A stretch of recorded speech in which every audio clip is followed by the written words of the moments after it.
Dahil sa ginawang iligal na pag-aresto at pagsuko kay dating Pangulong Rodrigo Duterte sa International Criminal Court o ICC sa The Hague, Netherlands, hindi na rin napigilan ng mga Pinoy sa Canada na maglabas ng kanilang hinaing sa Marcos administration. Narito ang balita ni Merx Buzara.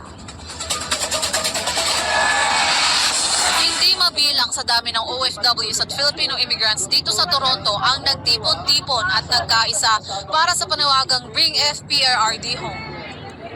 Libo-libo mga OFW galing sa iba't ibang parte ng Canada ang nagtipon at nagbigay suporta para kay FPRRD. Hindi naman maiwasang maiyak at maging emosyonal ng iba nating mga kababayan.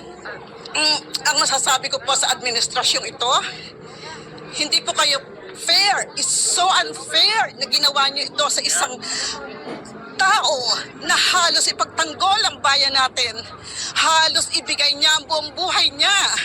Sa loob ng 6 na taon, ano ang ginawa niya?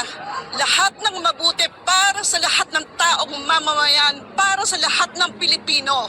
Ginawa niya ang kung ano ang makakabuti na hindi nagawa ng mga nagdaang administrasyon.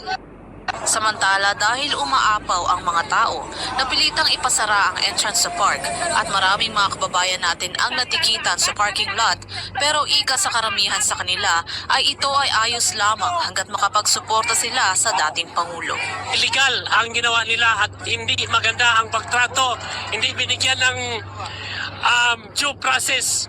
Nandito kami ngayon, nagkakaisa, ipaglaban namin si Tatay Digong. Illegal po ang kanilang pag-aresto sa ating former President Tatay Digong. So, sa kabila ng kanilang pagkasinungalingan na wala daw silang involvement, pero kitang-kita naman na sila po nag-facilitate. Kaya sana lang po, hindi po mangyayari kay Bongbong Marcos ang ginawa niya kay Tatay Digong ngayon. So, sa lahat po ng mamamayang Pilipino, patuloy lang po nating suportahan si Tatay Digong sa ating mga panalangin. Magpakita po tayo ng ating protesta kahit sa inyong mga Facebook. Pakita nyo po, ipapakita nyo na kayo po ay tayo po ay tumatayo sa likuran ni Tatay Digong, na tayo po ay sumusuporta sa kanyang ginawa nung nakaraang siya ang presidente sa war on drugs.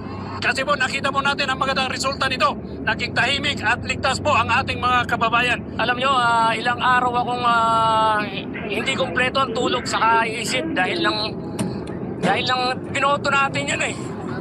Marami siyang ginawa at ang pagbabago na ginawa niya sa Pilipinas ay napakaganda. At para tratuhin siya ng ganyan ay hindi karapat-dapat. So this is a total blatant violation and a political prosecution. Meron ring mga kababayan ang nagpakita ng kanilang suporta kay Pastor Apollo C. Kibuloy. At sa kabila ng masamang panahon, hindi ito naging hadlang para sa ating mga kababayang Filipino na ipakita sa mundo ang suporta ng mga OFW dito sa Canada para kay Pangulong Duterte.